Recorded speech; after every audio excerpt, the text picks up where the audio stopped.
नमस्कार, मैं हूं श्रीनारायण तिवारी और आप देख रहे हैं नेशनल न्यूज। आज चर्चा पश्चिम बंगाल की मुख्यमंत्री ममता बनर्जी की मुंबई दौरे पर है।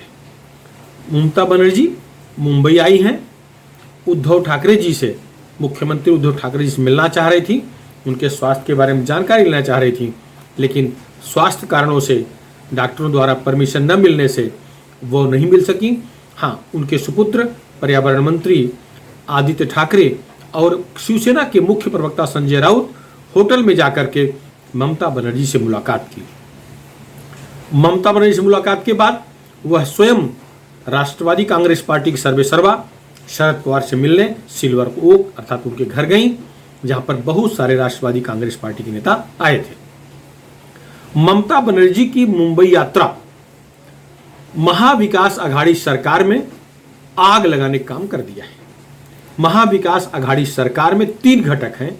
शिवसेना जिसके पास मुख्यमंत्री पद है, राष्ट्रवादी कांग्रेस पार्टी जिसके पास गृह मंत्रालय है, वित्त है, कांग्रेस जो तीसरी श्रेणी के नागरिक के रूप में, 3rd ग्रेड के नागरिक के रूप में सरकार में शामिल है, पीछे पीछे रगड़ रही है, हाथ पैर रगड़ते हुए चल रही है।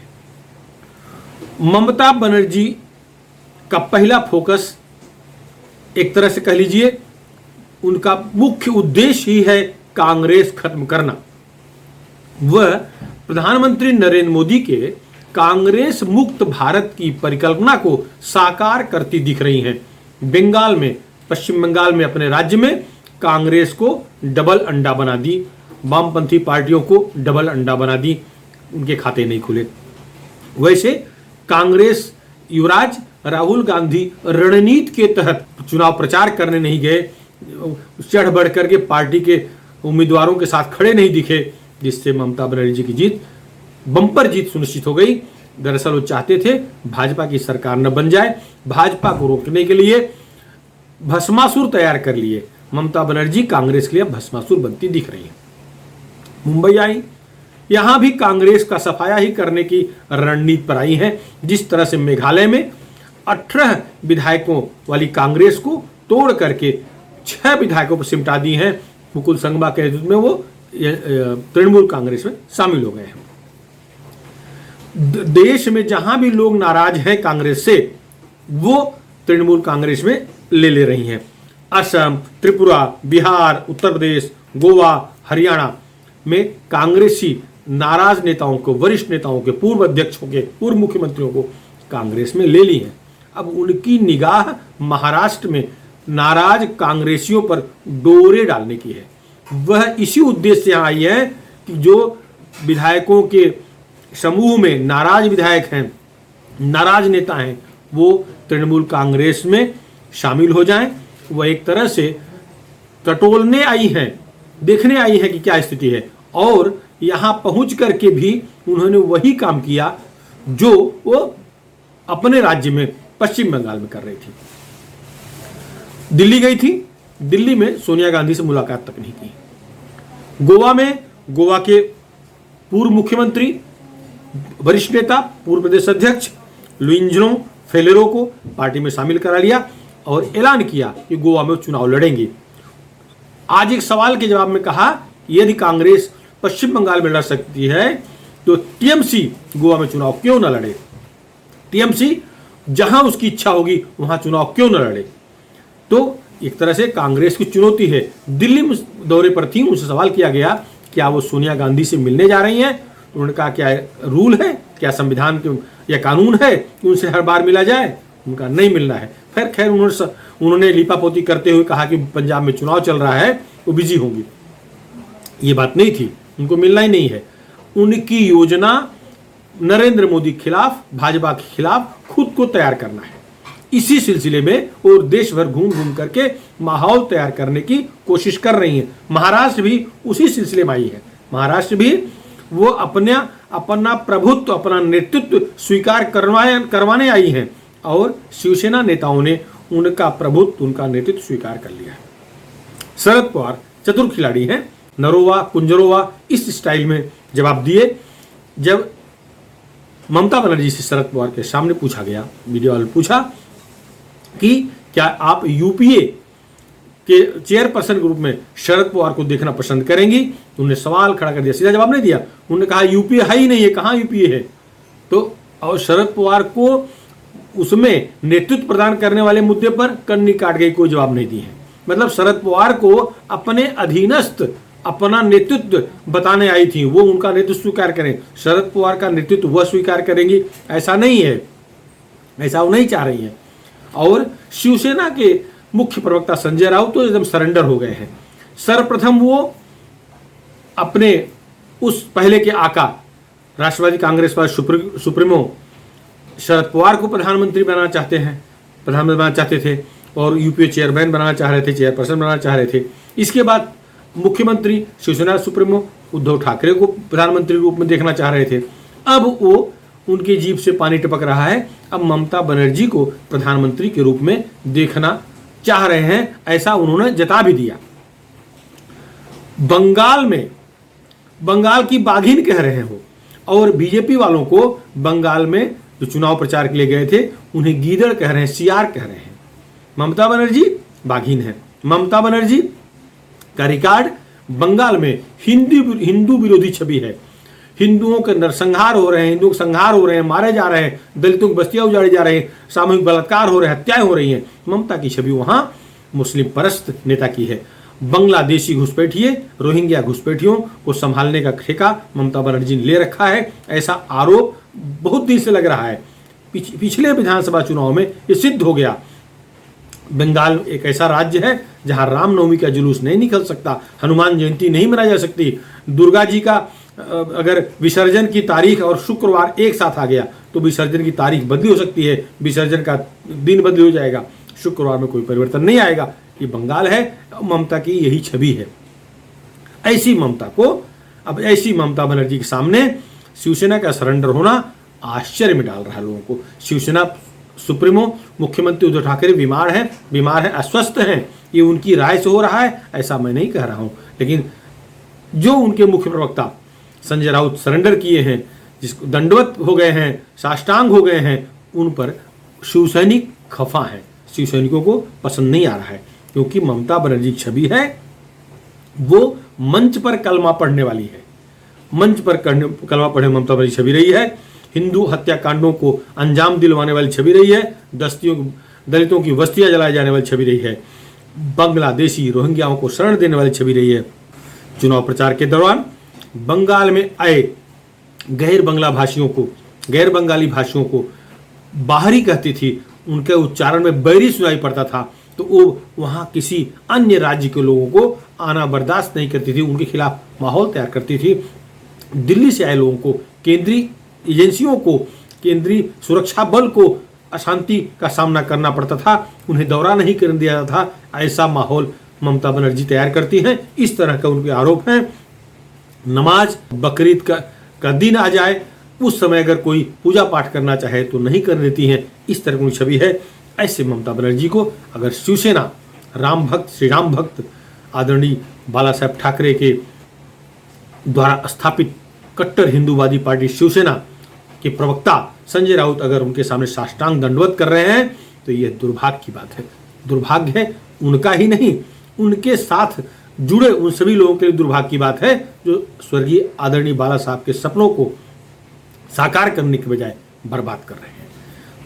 करोड़ों शिवसैनिक हैं देश में, महाराष्ट्र में नहीं देश भर में बाला साहब को मानने वाले करोड़ों लोग हैं। भगवान श्री राम पर जान निछावर करने वाले करोड़ों शिवसैनिक हैं। लेकिन जिस तरह से ममता बनर्जी मंच पर कलमा पढ़ने वाली, कलमा पढ़ने का अर्थ होता है वो मुसलमान बन गया, जो भी जिसको मुसलमान बनाया जाता है उसे कलमा पढ़ा जाता है।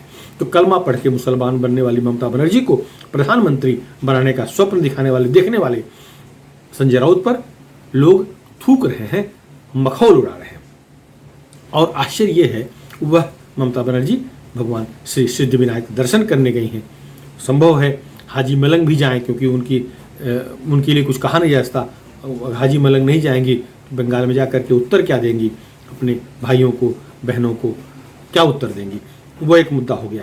और देखिए इनकी गोड़ी कमाल, मुंबई आई हैं तो शरद पवार और आदित्य ठाकरे संजय राउत से मिलने के बाद कांग्रेसी गुट पूरा खफा हो गया है। सारे कांग्रेसी नेता खफा हो गए हैं और ये उनकी मजबूरी है कि वो सरकार से बाहर नहीं पड़ रहे हैं। लेकिन आशंका यही हो रही है, जिस तरह से सोनिया गांधी का अपमान किए हैं, राहुल गांधी के बारे में पूछने पर राहुल गांधी कह रहे हैं जो बाहर रहता है, विदेश में है, वो क्या देश नेतृत्व करेगा, क्या वो संघर्ष कर पाएगा। अर्थात राहुल गांधी को विदेशी मूल के महिला से के पुत्र होने के अलावा विदेश में रहने वाला ही कह दिए हैं। यह बात कांग्रेसियों को नागवार गुजरी है। प्रदेश अध्यक्ष नाना पटोले, पूर्व मंत्री नसीम खान जमकर हमलावर हो गए हैं, शीशा लेदर कर दिए इनका। उनका कहना है कि कांग्रेस के बल पे ही महाराष्ट्र में ये सरकार चल रही है, अगर कांग्रेस कल खिसक जाए तो सरकार गई। खैर, इनको तो अधीर रंजन चौधरी ने दिल्ली में पागल तक करार दिया कि कोई पागलपन है उनका जो इस तरह से कह रही हैं। और सबसे बड़ी बात, वो यूपीए के अस्तित्व को नकार दिए हैं। जिस यूपीए के चेयरपर्सन इस समय श्रीमती सोनिया गांधी हैं, काफ़ी लंबे अरसे से हैं, वही चेयरपर्सन है, तो यूपीए का अस्तित्व नकारना और यूपीए बिना कांग्रेस के बिना मोदी के खिलाफ एक अलग से मोर्चा, तीसरा मोर्चा कह लीजिए, तैयार करने की उनकी रणनीति है। लेकिन वो अपने नेतृत्व में, अपनी प्रमुख पोजीशन में वो संगठन को तैयार करना चाह रही हैं। और उन्होंने जो कहते हैं बुद्धिजीवियों से मुलाकात की मुंबई में, बुद्धिजीवियों से कहा कि आप लोग मोदी के खिलाफ संघर्ष करिए। वो बुद्धिजीवी वही हैं जो बीजेपी विरोधी हैं, हिंदुत्व विरोधी हैं, देश विरोधी कह लीजिए हैं, ऐसे लोगों के बीच बैठी थी और उनको मोदी के खिलाफ खड़े हो जाओ, देश बिक जाएगा। बंगाल में क्या हो रहा है, अब बुद्धिजीवी देशद्रोही कह रहा हूँ तो उनका नाम मैं नहीं लूँगा। बंगाल में उन्होंने जिस तरह से माहौल तैयार किया है, उसी तरह से हिंदू विरोधी माहौल वो पूरे देश में चाहती हैं। वो देश में चाहती है कि हिंदू समाप्त हो जाए, हिंदू रहे ही न, या वो जो जिस धर्म को वो पसंद करती है वही धर्म अपना ले, ऐसी उनकी रणनीति दिख रही है। तो अब देश में प्रधानमंत्री बनने के ख्वाब देख रही हैं, जबकि देश के अन्य हिस्से से कोई भी बंगाल जाता था, बंगाल में जाए, पश्चिम बंगाल में जाए, उसे बैरी बैरी कह के, बैरी अर्थात बाहरी कह करके अपमानित करती हैं। इनकी पुलिस अपमान करती है, इनका प्रशासनिक अधिकारी अपमान करता है। ऐसे प्रदेश की नेता जिनके नेतृत्व में इस तरह का प्रशासन तैयार हुआ है, आज वो देश संभालने की इच्छा रख रही हैं। देश क्या साथ देगा, असंभव है। वो मुख्यमंत्री बन गई हैं, यही बहुत हो गया है। खैर, इसमें वो मद में आ गई हैं, तीसरी बार चुन के आई हैं, उनका अहंकार सातवें आसमान पर है, ये दिख रहा है सरेआम। अब महाराष्ट्र में आकर के महाराष्ट्र सरकार को पता है उद्योगपतियों को ले जाना चाह रही हैं, उद्योगपतियों को बंगाल ले जाना चाह रही हैं। एक समय था कलकत्ता भारत में सर्वाधिक उद्योग देने वाला, सर्वाधिक नौकरी देने वाला, सर्वाधिक स्वरोजगार पैदा करने वाला शहर हुआ करता था। आज कलकत्ता इनकी नीतियों से और वामपंथियों की नीतियों से कलकत्ता एकदम भंगार हो गया है, कबाड़ा हो गया है। आज वहाँ के लोग पूरे देश में टहल टहल के रोजी रोटी की तलाश कर रहे हैं, रोजी रोटी कमा रहे हैं। उत्तर प्रदेश, बिहार, मध्य प्रदेश, हरियाणा, दिल्ली, राजस्थान, जहाँ भी भट्ठा है, ईंटा भट्ठा है, वहाँ के 90% मजदूर बंगाल, कलकत्ता के हैं। सबसे कम, सबसे सस्ते में काम करने वाले मजदूर वहाँ के मिलते हैं। यह स्थिति पैदा करने वाली ममता बनर्जी और उनके पहले की वामपंथी सरकारों का है। अपने देश में, अपने प्रदेश में कुछ नहीं कर पा रही हैं और देश के उत्थान की बात करने निकली हैं और महाराष्ट्र में आग लगा के जा रही हैं। ये जिस तरह से कांग्रेस का अपमान कर रही हैं, सोनिया का अपमान किए हैं, राहुल गांधी का अपमान किए हैं, उन्हें बाहरी बताई हैं, इससे तो ये निश्चित है कि वो इस गुराओं में, महाविकास आघाड़ी सरकार कह लीजिए, इसके तीनों दलों के बीच में उन्होंने चिंगारी रख दिया है। भूसे के गुराओं में चिंगारी आ गई है, जल्दी ही वो जलने लगेगी, ऐसा दिख रहा है। जिस तरह से नाराजगी है, खैर मजबूरी है। सब जीने खाने के चक्कर में जितना मिले लूट लो, इस चक्कर में साथ छोड़ने को तैयार नहीं है, भले पार्टी डूब जाए। ऐसा कई बार दिखा कि कांग्रेस अलग हो जाएगी, शिवसेना अलग हो जाएगी, राष्ट्रवादी अलग हो जाएगी, लेकिन ऐसा कुछ हुआ नहीं। इस ममता बनर्जी द्वारा अपमानित होने के बावजूद क्या कांग्रेस का बैकबोन कुछ मजबूत होगा? क्या वो बाहर निकलने की सोच पाएगा? ये तो समय बताएगा। लेकिन खूब थू कर गई हैं, खूब थू कर रही हैं। कांग्रेस मुक्त नरेंद्र मोदी का सपना है, उसे साकार ममता बनर्जी कर रही हैं, कांग्रेस खत्म कर दे रही हैं।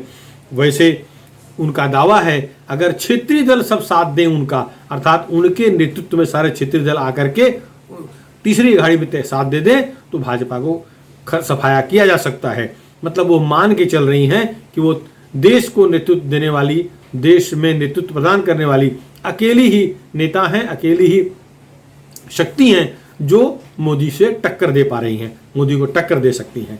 यही बताने के लिए महाराष्ट्र आई थी, अब दक्षिण भारत भी जाएंगी। वैसे उन्होंने एक चीज कहा कि क्षेत्रीय दल महाराष्ट्र में बढ़िया काम कर रहे हैं। क्षेत्रीय दल माने शिवसेना और राष्ट्रवादी कांग्रेस पार्टी बढ़िया काम कर रही है, इसलिए महाराष्ट्र में चुनाव नहीं लड़ेंगी। उन्होंने उत्तर प्रदेश में भी चुनाव लड़ने से मना कर दिया, कह रही है कि विपक्ष का साथ देने जाएंगे। अब विपक्ष में किसका साथ देंगी? महिला है मायावती बसपा वाली, उनका साथ देंगी, अखिलेश यादव या उनका साथ देंगी, या हैदराबाद वाले ओवैसी चुनाव लड़ने जा रहे हैं संगठन में उनका साथ देंगी। लेकिन विपक्ष किस साथ देंगी ये नहीं मालूम।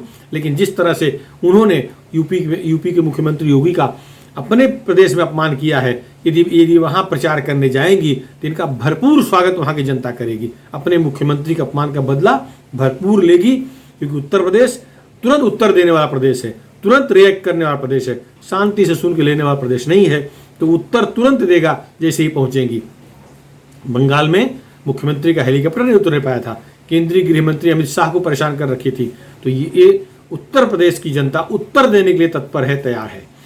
महाराष्ट्र में भी उनको उत्तर मिलता, क्योंकि सरकारी कवच के बीच में आई थी और मुख्यमंत्री से मिलने का करके आई थी, इसलिए वो सुरक्षित हैं और उनको उत्तर नहीं मिला। वरना महाराष्ट्र के लोग तो और भी उत्तर देने वाले हैं, और भी क्रांतिकारी हैं। शिवाजी महाराज का खून इनकी रगों में बहता है, तो ये तो उत्तर तुरंत देते। अपमान जिस तरह से की है केंद्रीय नेताओं का, तो बाहरियों का, तो बाहर पे तो महाराष्ट्र भी बाहरी हो गया, यहाँ के लोगों का भी अपमान हुआ। कल अगर ये वहां जाएंगे तो भी, अगर कल महाराष्ट्र की पार्टी शिवसेना राष्ट्रवादी कांग्रेस पार्टी कल बंगाल में चुनाव लड़ने जाए तो इनको भी दुश्मन बना करके उसी रूप में प्रेषित करेंगी जैसा कि भाजपा के लोगों किया था।